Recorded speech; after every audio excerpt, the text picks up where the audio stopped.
This is SSN. Story Studio Network. I'm Tom Hoppe, and I'm your host of the Most Painful Podcast.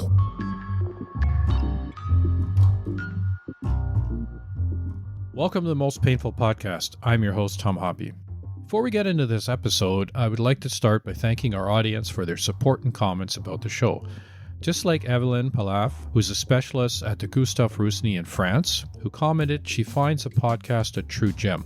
And she goes on to say, as a pain professional, I appreciate the flow of the conversation, sufficient space to let the listener discover and research, great insight into logistic aspect of traditional model, simple and concise is always nice and helpful. Thank you for the work. Thank you, Evelyn, for those very kind words. Our goal on this show is to deliver the best evidence-based information to help people. And for all our listeners, please continue to contact us on any of our social media platforms if you have any comments or suggestions. On our last episode, we spoke to Brittany Rosenblum about the use of medical hypnosis to help manage post-surgical pain and reduce the use of opioids. Medical hypnosis has been used for many years and seems to help manage pain. So if you've missed this episode, you can listen to it on our Spotify and Apple feed. And if you want to get notifications for the most recent episodes, subscribe to the podcast.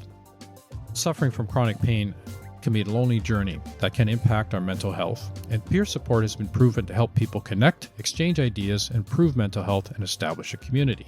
Today I'm joined by Virginia McIntyre, president of People in Pain Network, to speak to us about how peer programs can help people suffering from chronic pain. Virginia, welcome to the show. Hi, Tom. Thank you. And such a pleasure to be here and to talk about a topic that is very dear to my heart. Yeah, and we've met offline, and we did a presentation, and I found it very interesting what you're doing. So maybe you can just start by telling us about the organization, and then maybe we can get into how it all started. Okay, so I'll tell you about the organization, and then I'd love to tell you how it all started, but yeah. So People in Pain Network is a registered society in Nova Scotia. Started out west, and we brought it here to Nova Scotia, registered here probably in 2021, but it had a support group in 2017. So the support group really is to support people who are living with pain through not only peer support, but self-management education. So we provide both, and that's evidence-based self-management education. When you're talking about the education, like where's it actually coming from? Or is it is it being provided by clinicians, or do you have a source that you go to, or how do you know you're getting the best evidence-based? Well, a few things. So one, to share that our facilitators who run these groups are all people who live with pain. They've all been trained. They do 6-week comprehensive, really extensive training. And that's what some of the peer supports do. When they talk about things, communication skills, they learned about managing conflict, facilitators. So they learn really how to manage these groups. The education component of them comes from either having guest speakers come in. Our network will do that, which are healthcare providers, people specialists in that. So not only healthcare providers, one of our last meetings, we had someone who's music therapy, a professor from Acadia, one of the universities here. So we'll get people that it's really whatever the group wants and whatever their needs are. But we've also had the privilege over the last year working hand in hand with Pain Canada, and they have help convene all the peer support groups together. And there's us and there's AQDC, which is big in Quebec. Pain BC, which also are really leading the way with this, and Corrections Canada is with us too. And we discussed what do we need and what the groups need. And one of the things the groups needed was the facilitators had to be supported. So that's when we come into the education piece to provide them training at the beginning and then ongoing training. But we also provide them with these huge manuals that have about 33 topics in them, all evidence-based on different things about self-management, talking about social connections, guilt, pacing, movement, all these. So it's all been developed under that umbrella, and it's all evidence-based. And any resources we share with our members are also evidence-based. It'll be through organizations like that develop it, like Power Over Pain Portal or Live Plan B. So they're keeping right on top of all the evidence-based, and we're just using the material and making sure we're putting the best material out there for our members and trying to make it a lot of during our meetings and discussions, because it's not just the evidence. It's how you take this evidence and you put it into play and you adapt it to your life. And that's where this peer support comes in. We talk about it. You can put it all out, but unless you take that, half hour afterwards to discuss, how are you going to use this? How are you going to move forward with it? And that's where the magic really, really happens. And I like that because that's knowledge mobilization, which, by the way, our next episode coming up is with Deb Denman, who talks about how they taking research and really, out of a 100-page research document, they're knocking it down to 5 key points, and so people can absorb it. So I love that, and the Chronic Pain Center of Excellence do that. So that's on our next episode with Deb. But let's go back and talk about how this all started. I know you talked about it out west, so maybe you can kind of touch on how that started out west, and then how you got involved with it, and then for our audience, we are going to get into how this can help people with pain. So let's start with how it started. So I think at West it started probably in maybe 2011. And again, I think she originally got into it for the same reason I got into it, is because people are struggling. People are, you spend a few minutes with your clinician and then you're on your own again. So, and the reason they closed out there, because the demand wasn't there anymore. And she was moving into retirement. So I got into it, and I got diagnosed with chronic pain. Well, I didn't get diagnosed. I had chronic pain in 2009 after shoulder surgery. And I think my story is very identical to many people, is that you go through healthcare provider to healthcare provider, and nobody knows. And once they don't know what to do with you, then you're dismissed. You're not believed. You get the eye rolls. I was out of work for 3 years, and then you're dealing with workplaces who don't believe you, insurance companies don't believe you, and it led to a lot of suffering and bullyingness and feeling guilt and grief. So after about 3 years, I did get into a pain clinic, and for me, it was an 1.5-hour drive to the city to get pain care, which is a 3-hour commute. You think about it, when your pain is the absolutely worst, which means, pulling over alongside the road and having to rest and things like this. So I eventually did make long story short, I eventually did get back to work with their care and self-management and learning about chronic pain. So it took me a lot of time before I would actually share that I had pain. I decided that, maybe I can do something, because there's nothing in our communities. People are waiting years and years to see pain physicians. Our clinicians don't know what pain is, chronic pain is. So I decided to open up a peer support group. And I figure I'm going to do this for other people. Well, let me tell you, they have done more for me than I think I've done with them. Being in this room, I'm able to remove my mask. I'm able to talk to them. I'm able to share that I live without pain, without getting those eye rolls or disbelief. So that's how our first group started in 2017 here, an in-person group. When COVID hit, there was a demand to go through virtual. Now, we're a nonprofit organization. We had no money. So we're lucky a researcher in Central Halifax here was able to pay for our Zoom link for the couple of years to get us up and going. So we did that, and the demand grew. We became more and more national, because now we're virtual. We had to go from an evening group to add to a daytime group to add to a young adults group. And so then when she decided to retire, we brought the organization to Nova Scotia and registered as a society here. We do have a charity status, and we've now have 2 more in-person groups. So we have now 3 in-person and 3 virtuals. It's just... so that's how it all came about. The demand is there, and I'm constantly getting emails from people, I'm suffering, I can't stop crying, I can't get care. So the one thing we can do is offer space to learn what chronic pain is, about skills, and to be in a room with people. And what's really nice about our groups, because a lot of groups, if you're done through the healthcare providers, some will try to offer some peer mentor, peer support with it, and some not, but they go through a time span. And then that's it. There's no time span. We have people that have been going to our groups for 3 and 4 and 5 years. It's what they need and when they need it, and come as long as they want. And it becomes a connection and a home base and friendships. Yeah, and I mean that's the key with community is to, and peer support, I guess, is to build that community and to share those experiences, and of course, as you say, to learn. I mean, we see that. With the Alpine challenge that we're doing with veterans, the intent is similar to what you're doing, is to develop a community, but also to educate and provide that knowledge.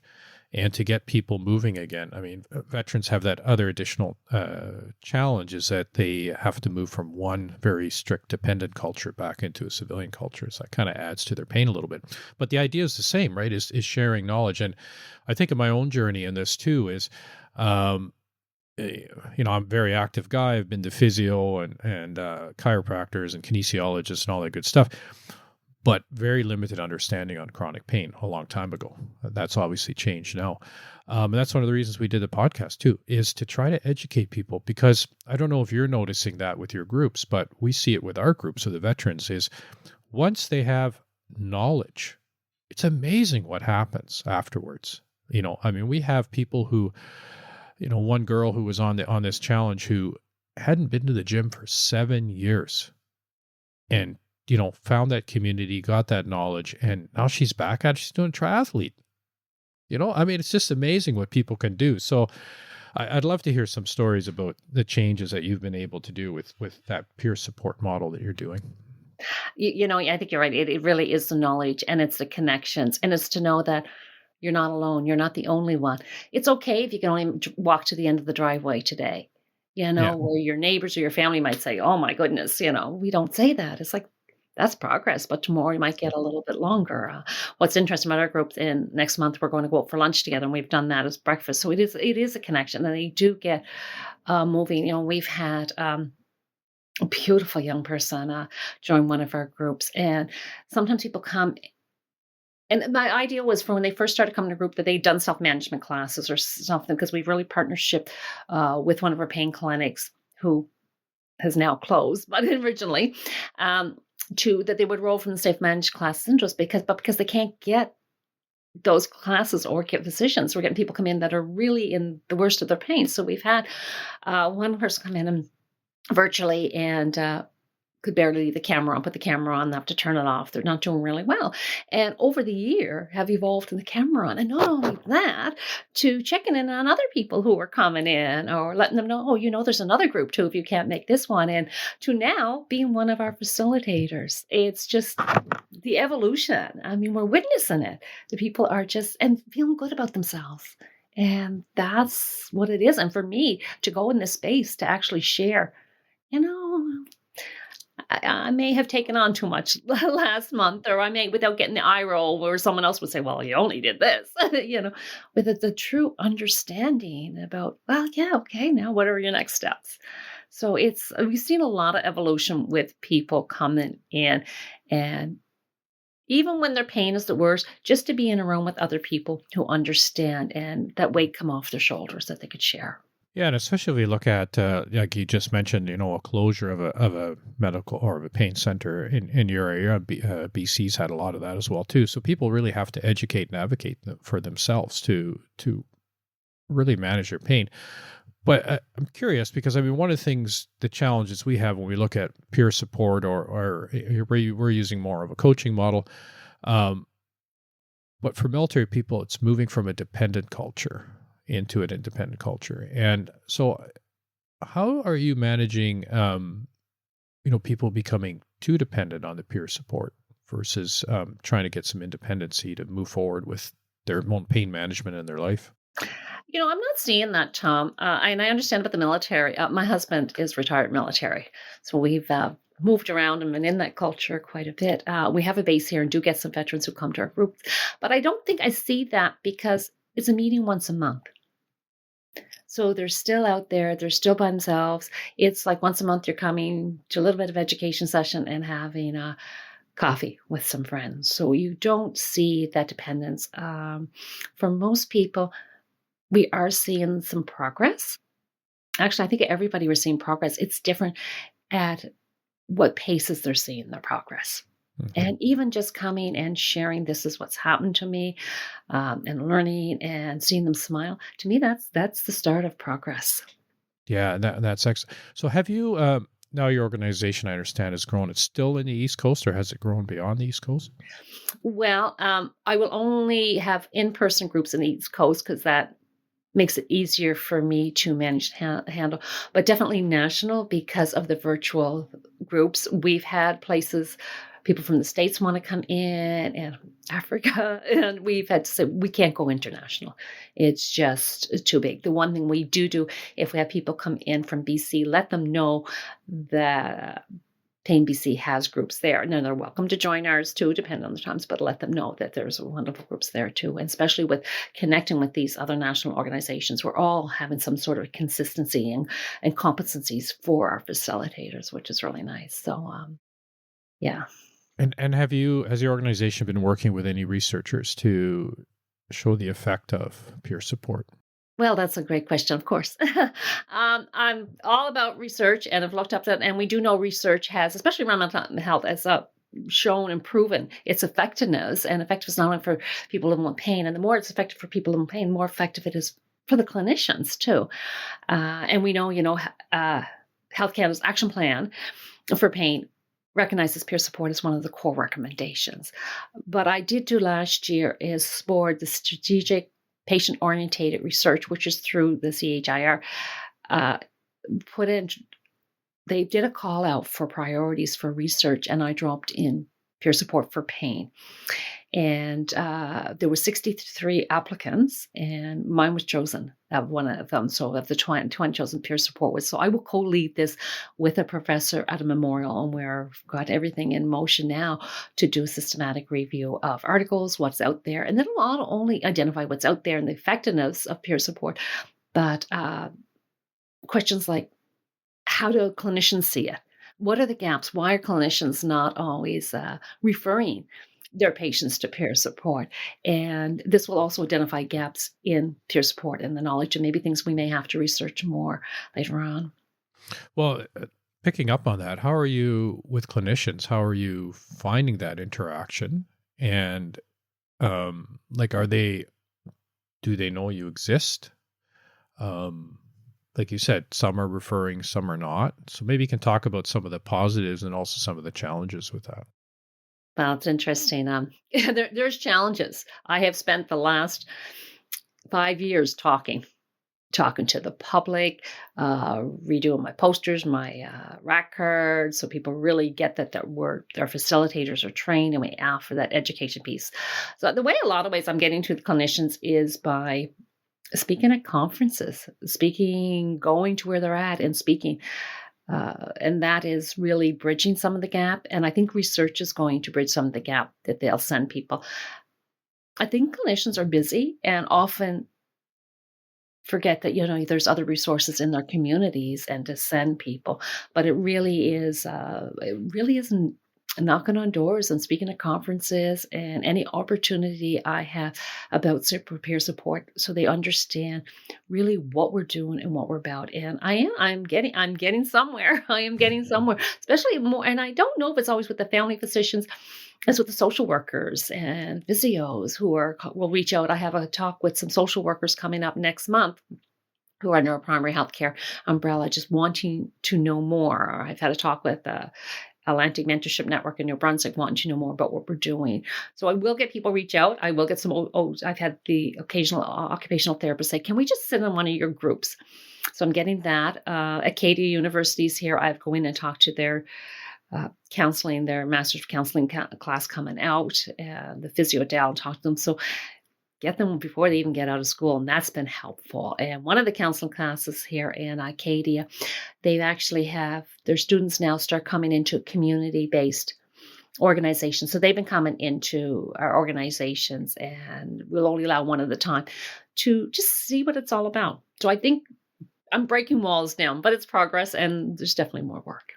Yeah, there always is. And I like the idea of taking it to the schools, because that's one of the things I was going to ask is, it has to go to the medical schools. And with an interdisciplinary pain clinic, they usually have either psychology or social worker or an OT. So those people would understand the importance of a peer support and having some kind of a community to work on.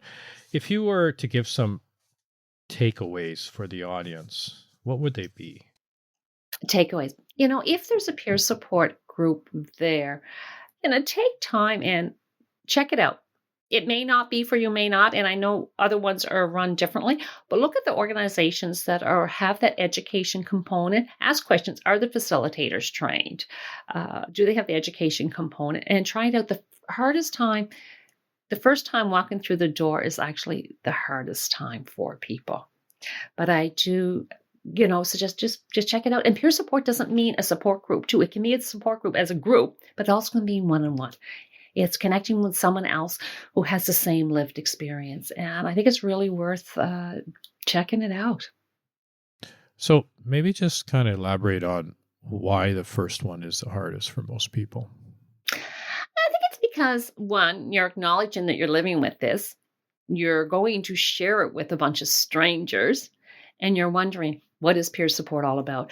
Unfortunately, peer support sometimes, and if the group is not run well, has had a bad rap. And if it's not run well, it can set people back. And we need to be aware of that. That's why, like I said, I won't have my in-person groups out of where I can't see what's going on. And that's why it's so important for your facilitators to be trained, and their self-care is important, and their connection with the other facilitators is important. So then when they have things that encounter, they have people they can talk with too. So that way, the group is run well. So I think for the first person to first time come through that door, you just don't know what to expect. And that's why we have a structure and we have an agenda. So they know what to expect. They know what's there. But until they come through the first door the first time, do they really understand? So it's tough. I mean, living with pain is tough. Yeah, and so that goes to a good point is one should do their research before entering a group. So you mentioned Pain BC out in BC, and then you have your organization as well. So, I think that's important because you're right. There is a lot of the standards are different, we'll just say, across the country. Yes, good way of putting it. Yeah. So, well, that is awesome. I think the work you're doing is great. And like I said, I know from our own experience, in a very small way, and we're hoping it'll go across the country too. I guess, which is the other thing, as I'm just ready to wrap up, I'm thinking there's a lot of different organizations doing the same thing. How do we all get under one umbrella to make it work for everybody? That's the I wish you were going to Ottawa this weekend. The Canadian Pain Society is this weekend in the National Congress, and they're bringing everybody kind of together. And that's what we need to bring is people together and work together and do what Pain Canada is doing. They're bringing us together to have discussions. And that's it. You've got to all come under the same roof and talk to each other. Yeah, for sure. Well, thank you for all the hard work that you're doing, and thank you for being on the show. Thank you, Tom. This is great. And I appreciate what you're doing with these podcasts. These are all great learning tools for people living with pain. Well, and feel free to share it. That's what we're trying to do is educate people. So thank you for being on the show. And like I said, I like the idea of the peer support. It's very helpful. So for our audience, check out the People in Pain Network and also other peer support, as Virginia was mentioning, out in BC. On our next show, we're going to be speaking to Deb Denman, the Director of Knowledge Mobilization for the Chronic Pain Center of Excellence, and she's going to talk about how research can help provide information, and also what do you do with that research. So they're going to really talk, as I said, they're going to take, who has time to read a 100-page research paper? I guess if you want to have, a good night's sleep, you could start with reading that, but they take it and they knock it down to some very bite-sized information that's helpful. So she'll be on the next show. So hit subscribe and like button. This way you'll get the latest episodes. For feedback about the show or more information on chronic pain, you can visit our website, veteranschronicpain.ca, or follow us on Facebook and Twitter at Chronic Pain COE and on Instagram at Chronic Pain_COE. Once again, thanks for being on the show. And to our audience, stay safe and keep the hope alive. The Most Painful Podcast is produced for the Chronic Pain Center of Excellence by Story Studio Network.